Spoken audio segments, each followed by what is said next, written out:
но селяваш сърцата ни само скръби жалост.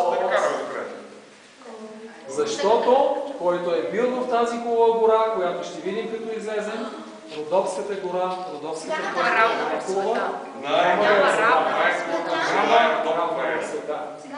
сега почитахме си малко и искате ли да продължим напред?